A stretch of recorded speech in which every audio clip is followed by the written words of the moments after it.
You need to do that. Now, so you need to hypnotize. You got to learn to deepen them if it's required. You have to know what potential abnormal reactions you could run into. And then you're going to say, all right, now I know how to hypnotize. Now the next part of the class should be, what do I do with it? Good. What do you do with it? I don't know. Tell me. And you know, the way I look at it is there's two basic ways to do hypnotism. One is direct suggestion hypnosis.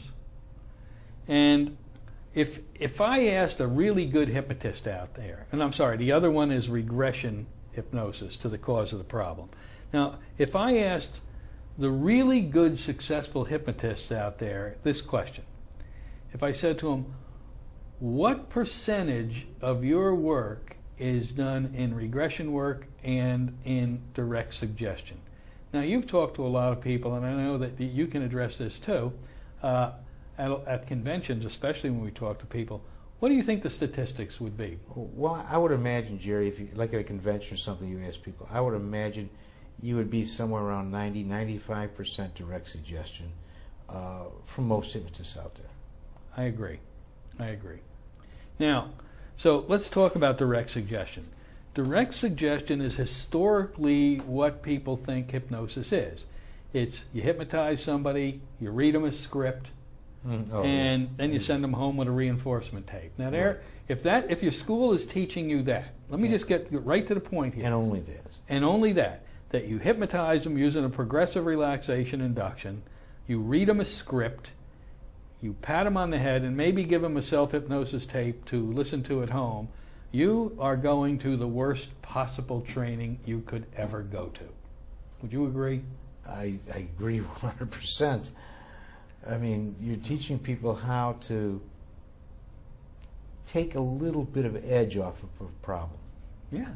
Well, again, direct suggestion works fine for certain types of problems. For example, out there on a golf course, you want to just kind of get more consistent in your golf like game. you hypnotized me the other day to increase my golf score. That's right, and it did. It went from 110 to 228 instantly. Hey, when you're golfing against me, I need you to increase yours. But you got like sports improvement, Right. memory and concentration, Oh, you know, yeah. Study habits, these type of things. That's what direct suggestion works really, really well for. Yeah, maybe even weight loss if you have to lose 4 or 5 pounds. Light weight loss if it's Yeah. not been hanging around for a while, Just sure. 4 pounds, yeah. Stop smoking. There are some very good direct suggestion stop smoking techniques, and there's some good regression techniques, and both of them will work. But in generally, that's what we're talking about, is the really light stuff.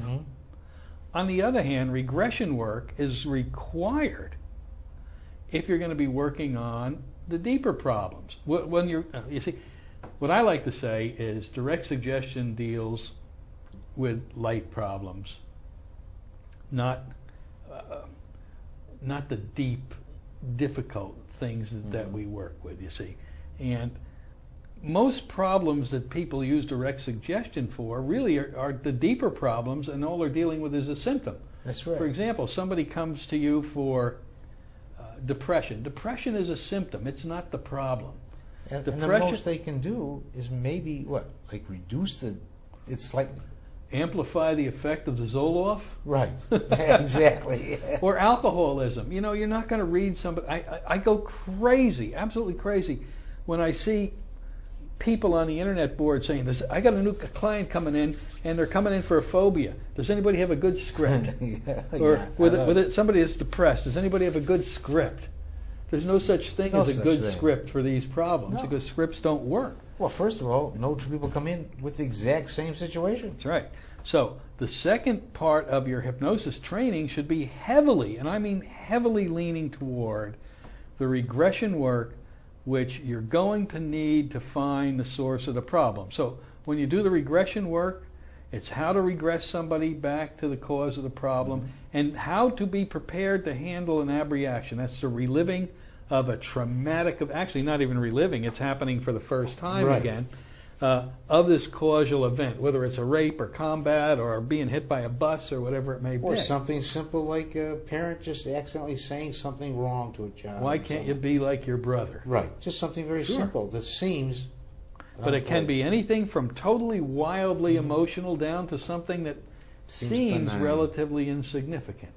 And once you find the cause of the problem, then you have to learn, and that's the regression work, then you have to learn how to To the transformational. transform that. What Right. happened, put it in a different light, shape it differently, and make it a whole different situation of a positive nature. And this is what gets it done. Oh, And nothing else. that's right. Nothing else. I don't care what people are teaching out there. This is how you do the job. If there's a causal event, you darn well better get to the cause, change the perception of it, and do the other little therapies. It might be forgiveness therapy, deathbed chair therapy, whatever it may need, but it's very brief and very quick, and get it done. Now, this is what your school needs to be teaching you.